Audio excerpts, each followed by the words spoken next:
Hello and welcome back, guys, to another exciting episode today where we had Imo, the CMO of Relay, on. And we obviously record these intros after the episode, and my mind is still processing, Ian.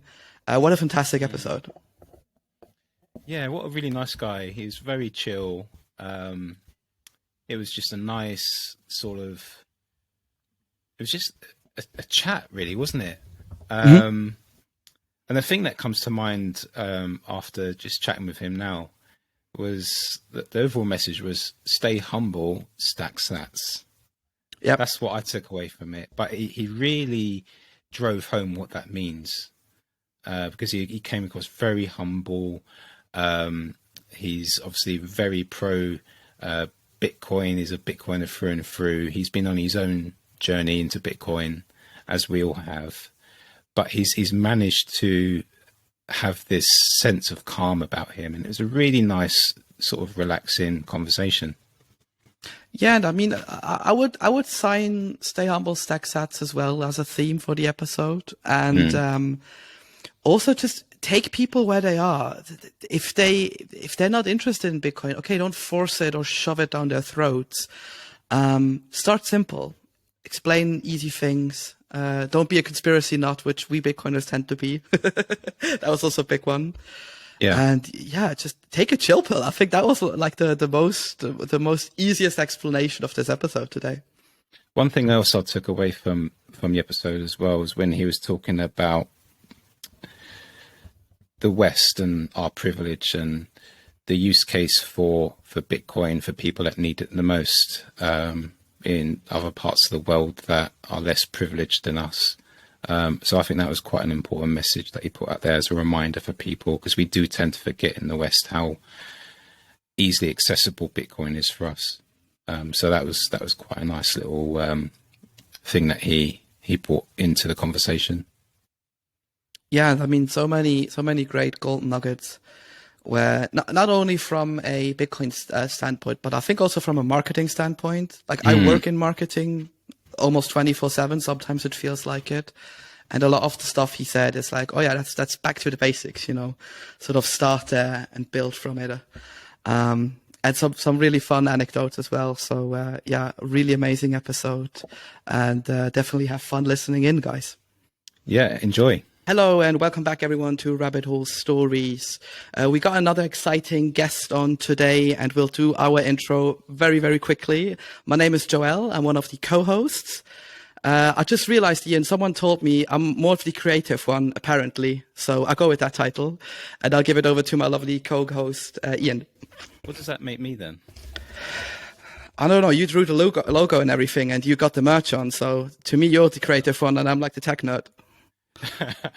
My name's Ian. Hi, I'm also the co-host for Rabbit Hole Stories. Hope everyone's okay. And we've got a guest with us this afternoon, this evening. Do you want to introduce yourself for us, please? Sure. Hi, everyone. My name is Imo Bábics. I am the CMO at Relay, which is a Bitcoin-only app. I am calling from Vienna, Austria, but originally I'm from Slovakia, and also lived a while in the UK. Nice. Nice. Which part from Slovakia? I live near the Hungarian border. It's a small town called Kolárovo. It's tiny. It's like 10,000 people. Oh, nice. And then when I was like 18, 19, I moved to the UK, and I lived in places like Aldershot, Ash, all these little sort of towns and villages in Surrey.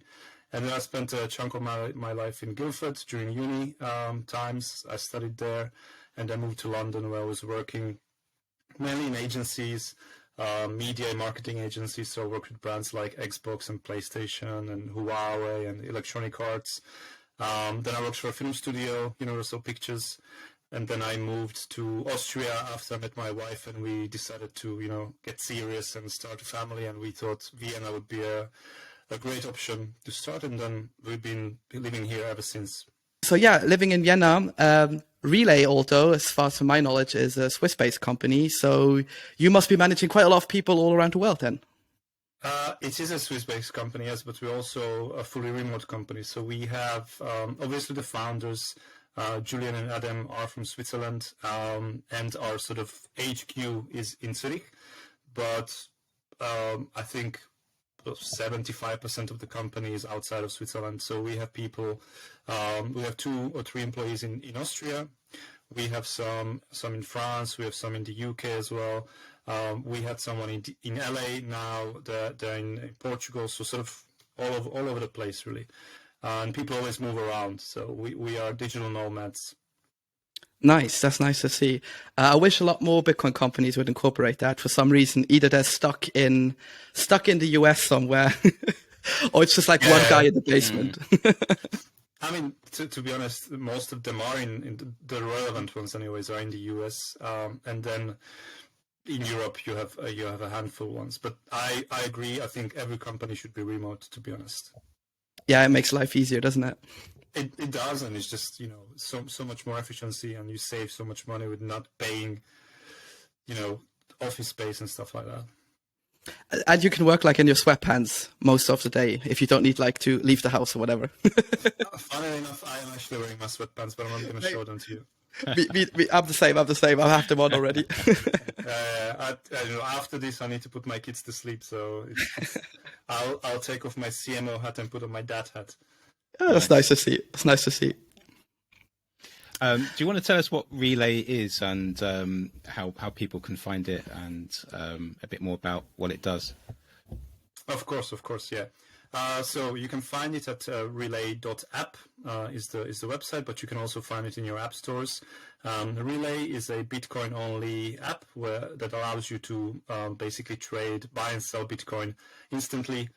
We have several payment options, so you can do it via bank transfer or using your credit card or debit card, and we're adding future payment options as well. PayPal is going to be a big one, which hopefully will happen soon. We are, as I mentioned, based in Zurich, but we have employees all over Europe. And yeah, our mission is to bring Bitcoin to every European. That's pretty much our goal. We have been growing really nicely over the last 3 years. Now we have around 50,000 users. We have just crossed 100 million lifetime volume. So, we are, by my biased estimation, the biggest Bitcoin-only app in Europe. I'm aware of the other ones. They're not our size, or at least yet, and hopefully they won't catch up. Yeah, I just wanted to say probably the next one that comes to mind, which is Euro-specific, is probably like Infinity or someone like that in the German-speaking area. Yeah, they're based in Austria. They're pretty big as well. Yes. Yeah, and then it's probably like services you don't know. Oh, sorry, Ian. Sorry, I downloaded the app earlier today, and it was just so quick and easy to set up. It was like a couple of minutes, and then I was ready to buy some Bitcoin. It's like so simple just to set it up. So I'm impressed by that, and I'm certainly going to look into buying a bit of Bitcoin from you guys very shortly. Awesome. That's great. Yeah, I mean, so you're based in the UK. It's not, we currently don't support the British pound yet. That's something that we will definitely are looking at as well. But if you are, if you're using euros or Swiss francs, then you should definitely give it a try. Yeah. Ian, just get like a Revolut account and you're basically exactly. off and running. On it. Yeah. Yeah. We have users from the UK as well, and that's what they do. They use Revolut or someone else who can just easily, exchange their pounds to euros. Mm-hmm. And I mean, the nice thing is, if you want to, you can even have it no KYC at Relai. I mean, Exactly. KYC light, if you want to say so. I mean, if bad governments want to seize your bank accounts, they probably see who you sent money to, but it's still non-KYC at the end of the day. Exactly. I mean, our sort of USP compared to some of these other Bitcoin-only companies is that number one, we're non-custodial. So when you download the app, it comes with a non-custodial Bitcoin wallet. We have no control over your money at all. It's you have your keys, and that's it. We are big believers in Bitcoin and what Bitcoin stands for, and how Bitcoin companies should operate, in our opinion, is non-custodial. The non-KYC part is also true. If you're buying less than 1,000 euros per month, then you don't need to verify your identity. Now, a more pedantic person on social media would probably say that, yes, but if I'm buying via my bank account, there's still sort of an ID attached to it, which is true. But we do not do any extra verification on top of that. So your identity is tied to your IBAN. That's true, but it's one of the payment options that we accept.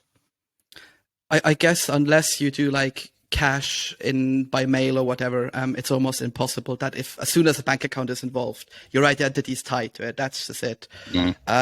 Or you got like some middleman who's like doing bank transfers for you. But yeah, for anyone who hasn't tried Relay, it's really simple. And you even added like Apple and Google Pay now, which makes it even simpler. Exactly. That's what we're trying to do. So most of our users are Bitcoiners, really deep down the rabbit hole. But we also want to be attractive to newbies. That's why we focus on lots of education in our marketing as well. And mainly we want the app to be super simple. So, your grandma can also just do it. Because that's really how mass adoption happens. It needs to be simplified. And if you like look at some of the really well established exchanges or brokers, they are not so simple. You need to go through quite a complicated verification process. You need to register yourself as well with your email address. Then you need to confirm the email address. Then comes the verification that can be simple or quite advanced. Then you sort of enter the platform and then you see hundreds of assets. And to a newcomer, that is, I have actually heard this from someone who is a total newbie who doesn't really understand anything about this space at all. And she told me, like, are these other Bitcoins? And she was referring to other coins on one of the exchanges. And I said, no, that's not quite what it is. So I think we often forget as Bitcoiners and people who sort of live in this space and either work or just do it, as a hobby. We don't actually realize just how niche this still is. If you talk to your sort of what I would call normie friends, they really confuse Bitcoin with cryptocurrencies. For them, it's all the same. It's not because, it's just not something that they care about. They might be curious about it, but they never take the time.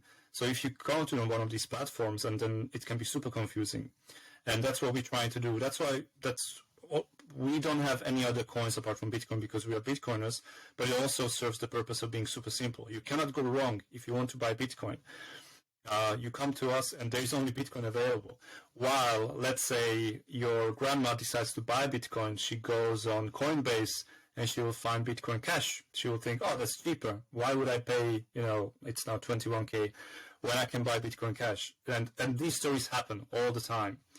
And then, people laugh at these unfortunate people, but it happens very often.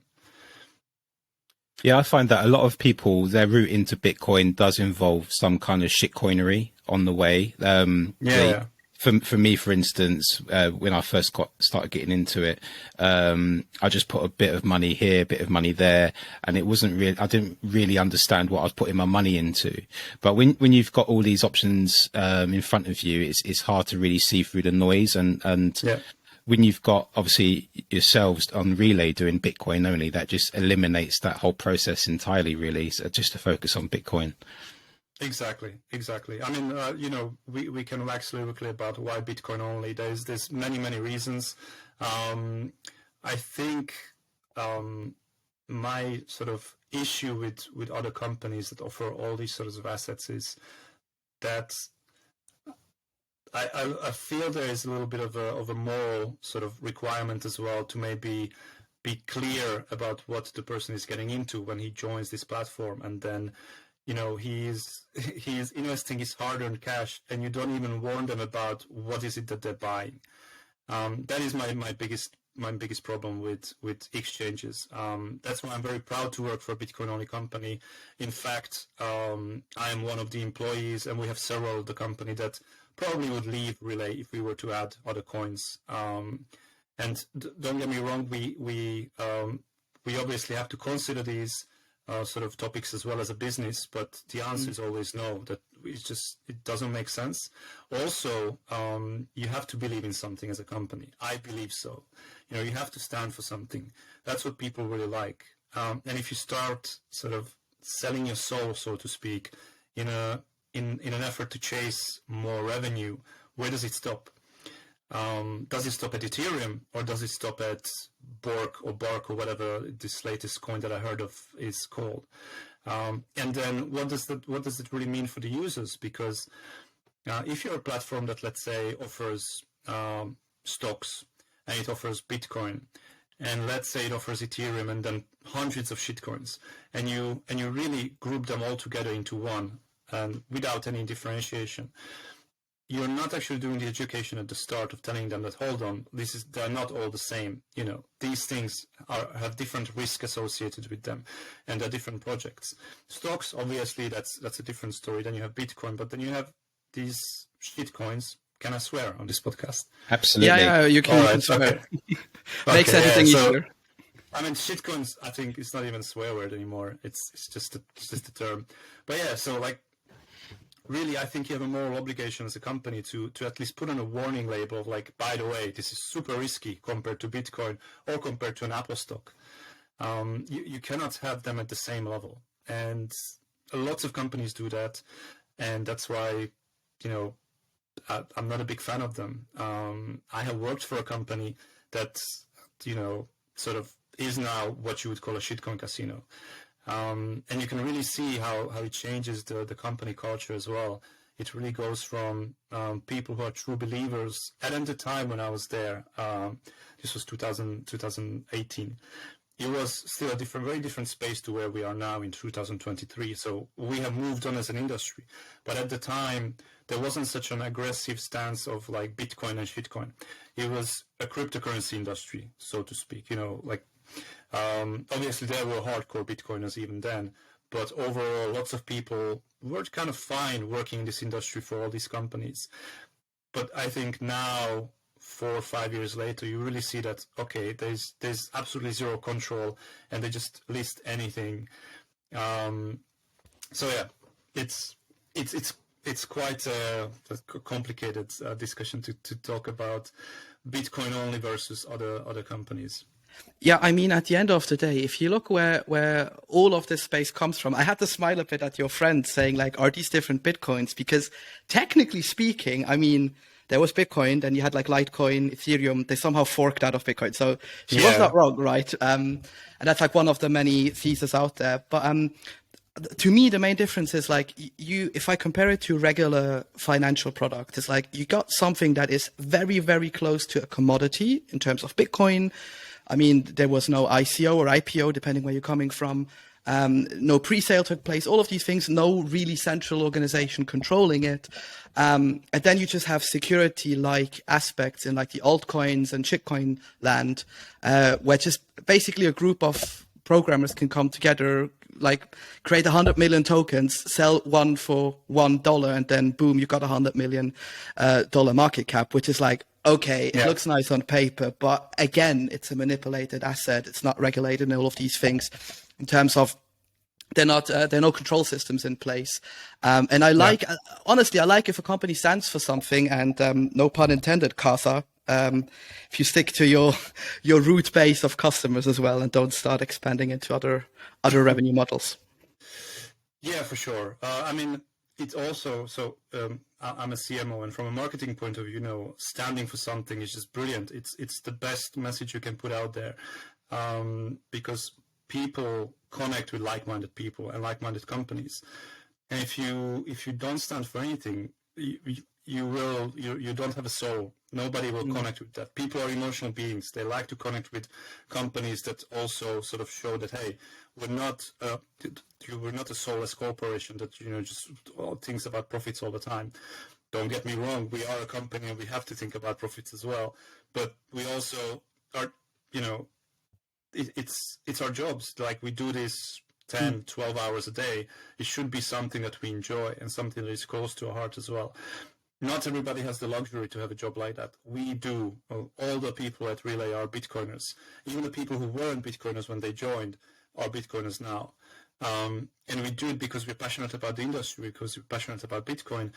And of course, we want the company to succeed as well. And clearly you're passionate about Bitcoin. So what is your Bitcoin origin story?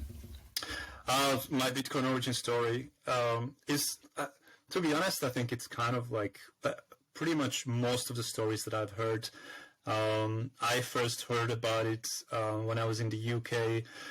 Must have been like 2012, 13. And it was just in a pub, and one of my mates' mate was talking about Bitcoin. I just thought that's a ridiculous idea. And that was it. How drunk were you at the time? Probably quite a lot. But in any case, it's just something I heard about it. So my brain has saved down the term Bitcoin, but I never looked into it. And I just moved on with my life. And then in 2015, sorry. 2017, I'm confused. 2017, I was applying for a job. I wanted to move to a startup world from my sort of media agency years, and I wanted to do the shift. So I started applying for startups, and one of the startups that interviewed me was Bitpanda. And I looked into what they do, and then I sort of really looked into Bitcoin. I was like, oh, okay, I heard about Bitcoin. Now let me see what it actually is. So then I looked it up, and it was pretty much instantly that it just clicked for me. I was like, yeah, this is it. Like, this is something serious. And also it already reminded me then, without working industry, of the early days of the internet. It felt like this is disruptive technology. That's something that's going to change the world. And that was sort of my start. But then I did what everybody else did. So I invested straight away. While getting ready for the interview, I invested into Bitcoin, but I also invested into Litecoin and Ethereum. And the logic was, well, Bitcoin is there. At the time, it was, I don't know, that was late 2017. It was probably like 15, 14K. That was before it went to 20. So I was like, that's quite expensive. Let me just go and, go down the chart and see what else can I do there. So then I put money into all these other shitcoins, and that was kind of my origin story. Then as time progressed and I worked more in the industry, I started sort of dropping the shitcoins sort of one by one. And the one thing that never changed was Bitcoin. And I started going more and more into Bitcoin, not in terms of money, but more in terms of conviction. And I honestly think that, and this is something I always say to naysayers as well, there's people who dismiss Bitcoin very easily. And it is impossible for you to understand Bitcoin by looking into it over a few hours. And most people who say, it's a bubble, it's a scam, they have never spent more than maybe an hour reading about it. So even if you're the smartest person and you spend only 1 hour researching this, it's impossible for you to get it. It cannot happen. I'm convinced of this. It takes years to really be convinced of this. In my opinion, I may be wrong, and there will be people, saying that no, I got it straight away. It wasn't my case. I always was very intellectually curious about it, but the conviction I have today hasn't been from day one. It was a journey. Yeah, definitely. I mean, and I guess you have your journey throughout your Bitcoin journey. So you have a journey within a journey where sometimes you might even struggle with some concepts in the Bitcoin landscape because it's that massive. And I think that's what a lot of people overestimate. Like if I see the doom and gloomsters, which are economists, personally, I believe they're more dangerous than like bankers. Because a banker, at least, his job is to make more money for the people giving him money. Economists, they sort of have a theory and want to put it out there and convince you of that theory. But Bitcoin is so massive, you can go down all the different rabbit holes, like the human rights aspect, micropayments, if you want to stick like to Lightning, different layer solutions. You could go into what you guys do, the on and off ramp principle. So it's not just an internet coin that is mined through a lot of energy, how many people misconceive that as well. It has very different use cases and sort of a base layer which you can build on top of. Absolutely. I think another thing that Bitcoin really does is that it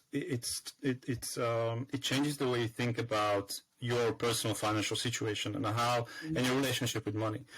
I'm sure most of your listeners and probably you guys as well would agree that at least my parents never really taught me about money. They really did the best they could with raising me, but money was never a topic that I remember them saying like, this is how you should handle your money. And this is probably something that's different between Europeans and Americans. I think Americans are far more ahead when it comes to personal finance, at least that's my opinion, compared to Europeans. And in Europe, it's a little bit of a taboo. We don't talk about money. We don't talk about other people's salaries because, there will be jealousy. And overall, money has always been a topic of, let's not go there. Let's not discuss this. It's so silly because it is literally the thing that you will do for the rest of your life, that you will use. Pretty much from the moment you leave your family home and you have to pay for things by yourself and earn your own money, it starts there, and then it lasts until you die. And we are not smart about it. And what Bitcoin really does is that it sort of it forces you to really educate yourself, but also start looking into how you spend your money. And this thing that it does with changing your time preference, giving up immediate gratification, and really focusing on the future because you want to stack more sats, and you want to see how Bitcoin, when it becomes the reserve currency of the world, or whatever you believe in, when the value increases, that you will have more of it. But what it also does, it changes everything else, because you look differently at real estate, you look differently at leasing a car, you look differently at everything. Do I really need this designer t-shirt, or can I just get a t-shirt that is better quality and I can wear it for 5-10 years? Most of my clothes, I wear them until they're unfixable, and then I just get new ones. And like that's really how it is. And there was a time where it wasn't like this. There was a time where I had a credit card and I would be using it all. This was, ironically, this was in London. London does this to you, where you can't survive until the end of the month, so you have a credit card to pay for shit you don't need. But in any case, it really changed my life in this sense. It made me, I think, and sort of our financial situation of my family that now I manage, had made it so much better that I sleep without any worries at night, because I know that I'm not, I don't have a mortgage that I need to pay off for 30 years. I don't have a car that I need to pay off for 5 years. And, I have nice things, but I'm smart about how I'm getting them. And I also can say no. Often I want to buy things. Don't get me wrong. Like, I'm like, oh, I really want this gadget. And then it sort of forces you like, yeah, but I can stack sats for this money. I don't need this. That being said, there are some items where I really go for the hype, and then I just buy them, such as the latest Xbox that came out a few years ago. But that was a big debate, like internal one. Should I get it, or should I stack more sats? And I don't want to see the price and how much would I have now in Bitcoin had I not buy that console. But it's worth it. Yeah, it's a constant dilemma for me. Should I buy this T-shirt? It's really good. Because before Bitcoin, I would just be like you. I would just be buying stuff, and I had a couple of cards as well. The whole consumerism side, so the newest phone and things like that. But now I'm looking at my phone now, and it's a sorry state of affairs. It really is. The camera doesn't even work anymore, so scanning the QR code for Bitcoin is a bit of a problem. So I've got a backup phone that I've pulled out of a drawer somewhere. I'd rather just not buy anything else other than Bitcoin at the moment. Yeah, exactly. You just get healthier habits, and because of that, you also get a healthier life. I have so many people in my sort of social circle that stress so much about money, and it sort of stems from just really bad habits. We are, to be honest, we're very lucky to be being born and live, in the Western world. We don't have the problems that the rest of the world has. Like, we are privileged to be where we are, and I think Bitcoin really sort of changes your mind, and that's probably the greatest thing. And I'm actually that's the one thing I'm most excited about. And when people ask me about Bitcoin, that's the one thing that I always point out, that it gives you healthy habits. Yes, everything else is true about freedom, about all the benefits that Bitcoin comes with, but this is the one personal sort of change that will benefit you and the people in your life as well. Yeah, and I guess at the end of the day, that's also the counter argument to Bitcoin, which I really like. Like, if you, for example, want to spend your Bitcoins in a circular economy fashion, you're able to. There are actually already products being built and different protocols on top of the Bitcoin network where you can like exchange it directly for that specific reason. And no one is judging you, maybe apart from like a very small minority, a very annoying minority, but you can sort of ignore them. Talking about some of the laser eyes people. But yeah, even then, like people don't care if they tell you something. You're open to do whatever you want with Bitcoin. If that's spending, saving, heck, if that's the way you pay your rent, it doesn't really matter. And I think that's the beauty behind it all. Like first of all, you shouldn't listen to people who hate on you of how you decide to use Bitcoin or not use Bitcoin. I personally think that it's important to just be interested in it, and even if you don't buy it, even if you don't buy into it, at least know what it is. I'm baffled by people who just don't care, and I always think about like it's like the internet. How can you not care? Imagine going back in 30, 40 years, and how can you not care about this? I remember being a kid when we got our first internet connection. That's how old I am. And it was really like, wow. And you could not say no to that because it was such a revolutionary concept of having internet. And now it's the same thing with Bitcoin. And I'm baffled that people are just like, it's a bubble. Or, they just dismiss it without actually looking into it because they just listen to the narrative that the uneducated media is pushing, or their uneducated friend or sibling or whatever, without actually looking into it and taking the time. And it is, honestly, I think it's life-changing, but also you will probably regret it for the rest of your life if you just don't get into Bitcoin.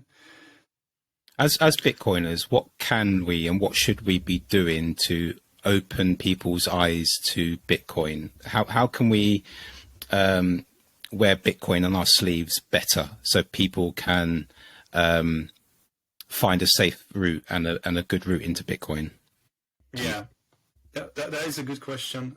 That's something that we at Relay as well spend lots of time thinking about, and we put out a lot of content and educational content as well, which is really great. And if you can find, either go to our website and find it there, or if you have any other sources, that is always a great way to start. But I would say rather than sending your friends just the link of like, hey, read this, I would rather say just have a conversation with them, and you need to find the right time as well. And don't be annoying. Don't be the guy in the circle of your friends who only talks about Bitcoin. I think we've all been there. I personally have sort of promised myself that I would just not bring it up anymore, because you care for these people in your life, so you want them to, don't miss out what you believe is to be a great opportunity and really a life-changing technology, and so you just keep talking about it. But I think that's not the best approach. I think you need to find the right time of when to do this. There need to be the right setting of when to have this conversation. For example, when you have an evening where you just have a friend or a family member and you're having a few drinks or you're having a dinner, and that's a good way to start.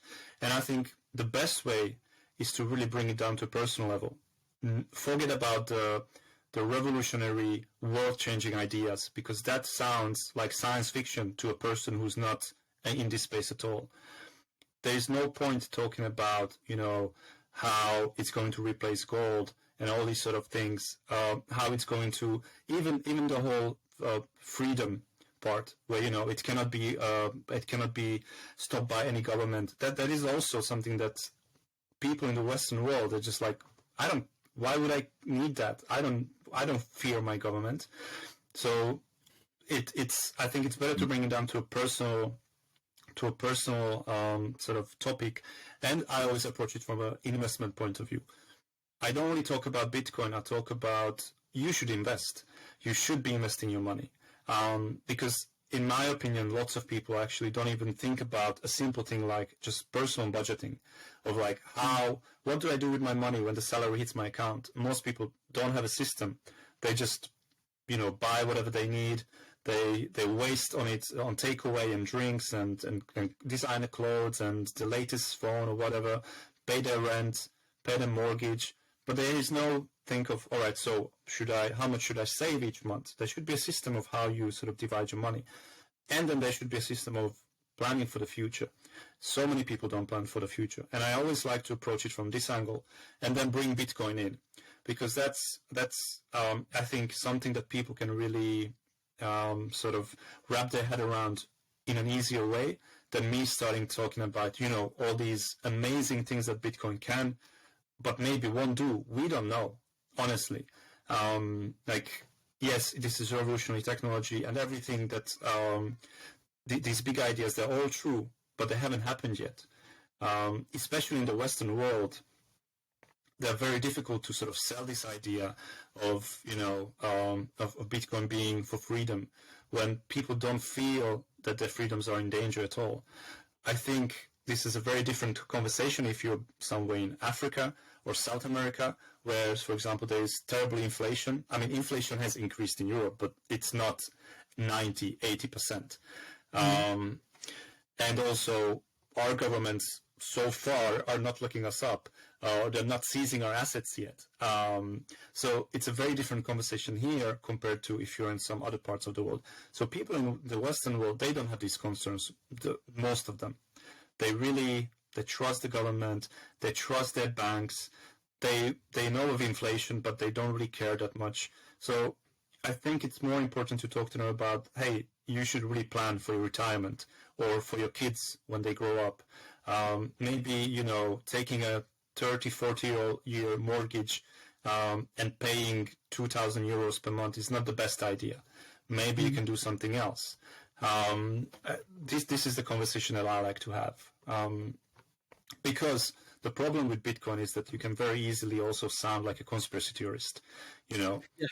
And that's a very fine line you walk when you talk about Bitcoin of like, all right, am I now being seen by this person as a crazy person, or have I lost him yet or not? So I don't want to go down that route, even though often that can happen. And then I stop myself like, you know what?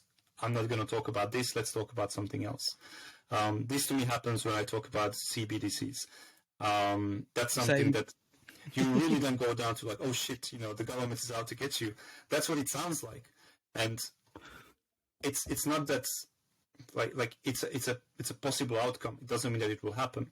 And that's why I don't want to talk about it, because for a person who's not in this space, there's just like, I don't see that at all. Like, I don't see this. I don't see the world the way you see it. I don't have these concerns. And that's how people are. People just don't worry about this thing. People also don't worry about inflation as much as we do as Bitcoiners. They complain about it, but they don't worry about it from like, the money printing, what the ECB is doing, all these sort of things that's not even on their radar. Yeah, that's true.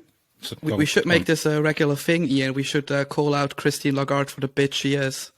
I had that thought last time, but I forgot about it.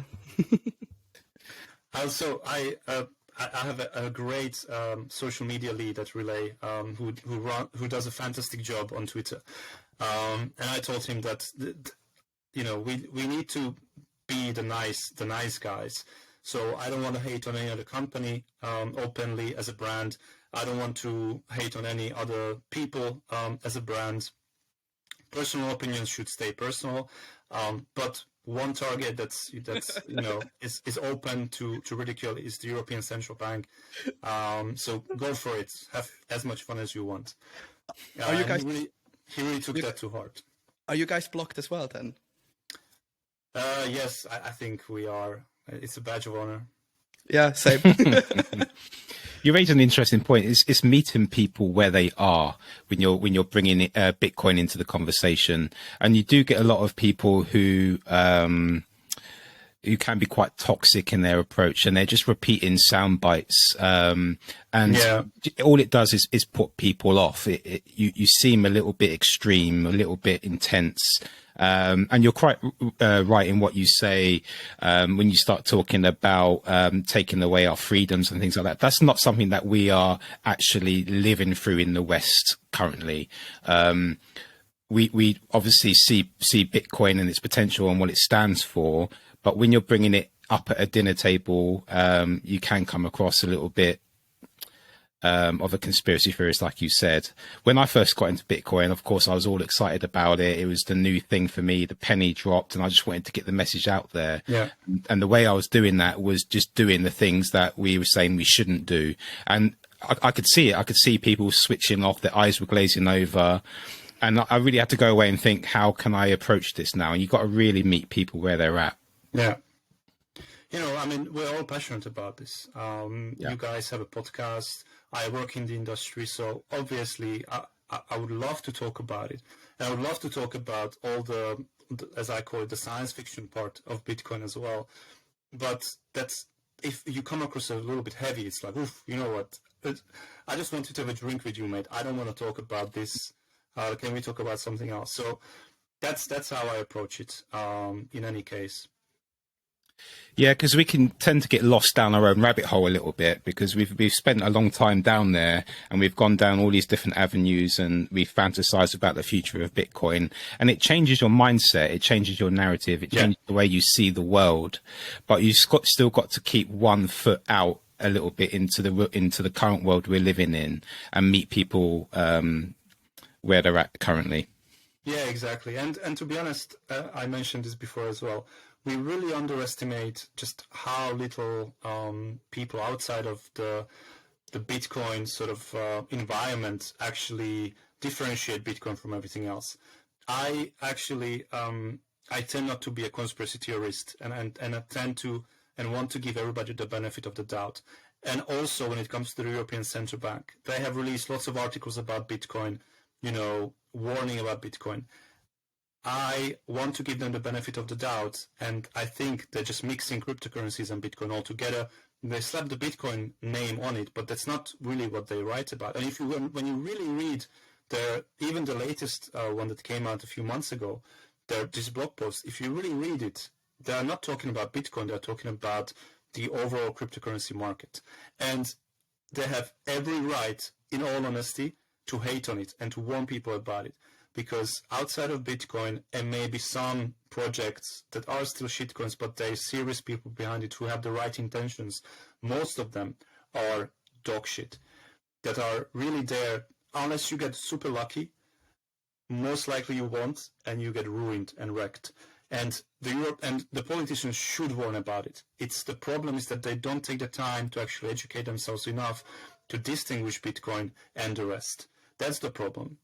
And I think us as Bitcoiners, we often forget this and we jump straight to hating on everything. And that's something that I think we need to do better as an industry as well. I also liked what Michael Saylor has said. I read an interview with him, and he was asked about, you know, this whole being a toxic Bitcoiner or replying to people in an aggressive way on Twitter. And he said something along the lines of, well, if somebody asks a dumb question and you call them out for being dumb and idiots and what a stupid question, then that's how they will judge Bitcoin as well. They will look at like, wow, this was very unpleasant. I don't want to be in this space anymore. But if you come there and be like, you know what, there is no stupid questions. Thanks for asking. Let me explain it to you. Why don't you read this, or, you know, jump into my DMs and we can discuss this. That's immediately you're reaching a hand out. It's you're being more friendly, and then this person has a positive experience with Bitcoin. I understand why toxic Bitcoiners exist. I understand the history of it and, you know, everything around it. But I also think that the nuance is missing, because some people aren't there, you know, they don't have bad motives when they're asking certain questions. They also don't have bad motives when they believe in Dogecoin, for example. It's just that they aren't educated yet enough. They haven't looked into it. They're just desperate. Like, they really are just desperate of getting out of this shithole that our current financial system has dug for everyone. And yes, they would believe that maybe the next shitcoin is going to the moon because someone somehow convinced them. And then we need to think about what have they done that they managed to convince them in a way that we have failed so far. So I really think that maybe before you attack someone for being an idiot, take a deep breath and just assume that the intentions are good. If they prove that the intentions aren't good, then yes, you should go hard. But that shouldn't be the first interaction that people sort of experience with this space. And it goes hand in hand with, you know, whatever conspiracy theory talk you want to bring to the table as well. Like, you need to cool it a little bit, get them interested enough, and then sort of, it's like an onion. You need to peel it one by one, and then they can get to the really hardcore stuff in the end. Yeah, I mean, I always see this with friends or even people I've, get to meet, like the barista at your coffee shop you spend every morning, going in and saying hi or whatever, or getting a croissant. And it's always like, for a long time, I used to start off, as you say, I wouldn't say conspiracy rants, but immediately like, we have 10% inflation, Bitcoin has 1.74 now, in 2 years it's going to be, I don't know, 0.8, whatever. I don't know what the inflation will be. And then after a while, I think what you said, actually, like, okay, let's take a step back. If I look at how I got into fintech, so like fintech was my avenue into Bitcoin. And it's still a big part of my work. So luckily, I get to see both sides of the story. And in there, I was like, hang on a minute. If someone would have said to me, stop using like your bank account for payments, use like micropayment providers or use Apple Pay and such because it's like 10 times faster, I would have got like, whoa, mate, there's a border here, right? I don't want to talk about this shit. But the more you get to approach people at a certain pace, and what I really liked about one of your statements previously was like, even if they don't buy Bitcoin. So I also have friends, they're very invested in like the DeFi sector. They're convinced of this all. Okay, great. They got their passion, right? I got Bitcoin, they got DeFi. But at least I understand the differences between like proof of stake, proof of work, how different yield products are being created and such. That's the effort I appreciate. And that's, I think, one thing we need to do better as Bitcoin enthusiasts, sort of standing there and not just because someone says, oh, my chain is running on proof of stake, immediately call it out. Like, let's sit down. Maybe there was some thought into this. Maybe there were some conventions or whatever. And let's listen in what people say. And again, like you said, if they're shitcoining or if they're trying to, even worse, scam people, yeah, sure, we can go in hard. But don't go in there with the assumption they're idiots from the get-go. Exactly. It's just not something you would do in a day-to-day interaction. If you meet someone on the street, you wouldn't straight away call them out being an idiot because they would ask a question, but you do it online, and it just creates a bad image for Bitcoin, I think. But this is also why sort of Relay, what you were saying, Joel. This is why Relay is also super simple because we don't need to. We are there for the newbies. Our simplicity speaks to the newbies as well, and we don't need to overwhelm them with, so many features, all the things that Bitcoin can do. It's not really needed. We are there like the entry point, and then if you want other things, then there's other companies can do this for you. Discover hardware wallets. Discover Lightning and all these sort of things. But on that note, we will be adding Lightning as well. But for now, we don't have it. And this was something that we also were really discussing. Okay, we want to be attracting newbies as well. Is, for example, Lightning something that newbies really care about? And we came to a conclusion last year when we had this conversation that, probably not yet. So we don't need to work on this yet. But now, actually, Lightning has also evolved a lot and developed a lot and has grown a lot as well. And we feel that actually, I think newbies very soon will be very much interested in Lightning. So we better start working on it. So later this year, we will be working on the implementation. And this has also happened because it's a changing narrative. It's an evolving narrative. Something that, is not really worth your time as a company yet doesn't mean that we'll never touch it. And that's the same with just people's opinion about Bitcoin. As you learn more, you will start needing other things as well. It's how it is. You like your name, you start going down the rabbit hole. Sorry, I was on mute. What about you're obviously a family man. What do you and do you do anything in relation to educating your children about Bitcoin? And if so, what do you do?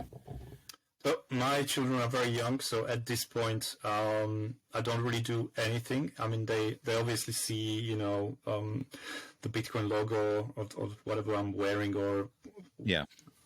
the note that's in the living room and stuff like that. So they ask about what it is. But for a 4-year-old, even the concept of money is like, yeah, I want to see Bluey. It's not something that currently is a topic.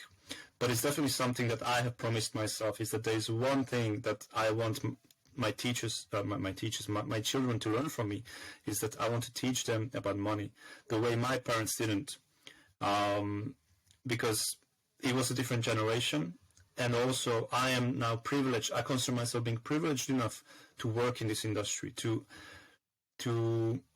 be exposed to Bitcoin in a way that I think lots of people can't really say, because it's a niche industry still.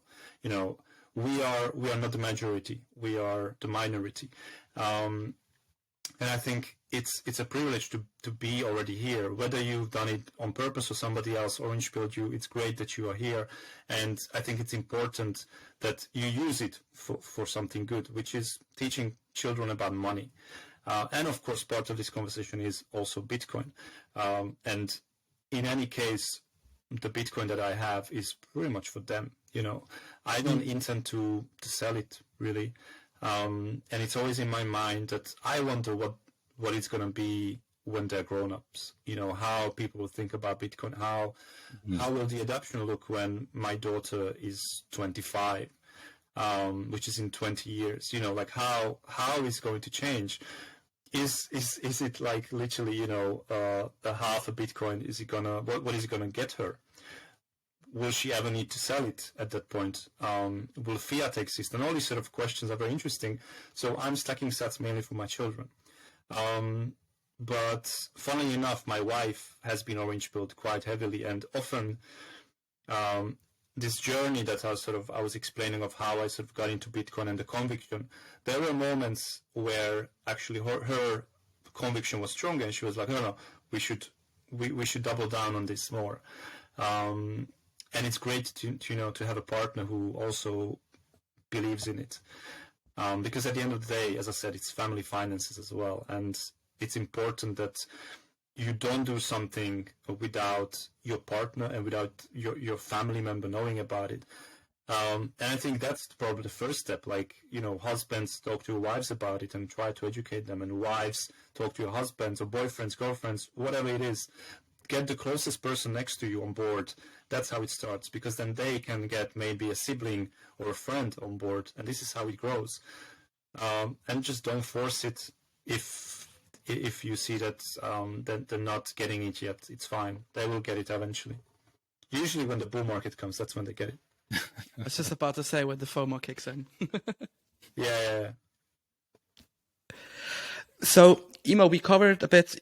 We covered your story a bit. We covered also big beliefs of you, and in terms of how you see different aspects in Bitcoin. Getting back to Relai, what I really like about what you guys do is you're very upfront as well. I've been to was it a meetup or was it an event in August in Switzerland? It was in Bern. Julian was there. I think it was one of those co-organized events. And he's also very straightforward as saying, we're for beginners. Like, we're not your sophisticated trading OTC, whatever desk for Bitcoin. We're definitely not a geeky Lightning studio, whatever. We're just here to buy your Bitcoin very simply. What I really like about you guys is how simple it is. It's really tap, you enter your details. Get a referral code. We'll probably paste yours or Relay's code in there. You got to give us that one for the show notes then. And it's sent out, and depending what kind of bank connections you use, sometimes it takes 2 hours, or from my end, or what do we say, at least 1 or 2 days if you got a really slow bank. It depends on the payment option. So with a credit card, essentially the money is exchanged straight away with a credit card. And then, you will receive your Bitcoin within 2 hours, because we are sort of getting it in batches as well. With a bank account, it depends on where you are. So currently we don't support a European IBAN, but this is something that will be launched probably in February already. So Nice. an EU IBAN is coming for those who struggle with the bank fees that the banks charge for a Swiss IBAN. So that will be fixed. And if you're using a bank transfer, then yes, it can take several days. Basically, this is the banking system. It's slow. And then once we launch the EU bank account, we will also have instant SEPA. That will probably be in March. And then with instant SEPA, the money is, the transfer money is instant as well there. And then again, it takes time to exchange the money, which when the money arrives, we exchange it, and then you get the Bitcoin when we send it to you in batches.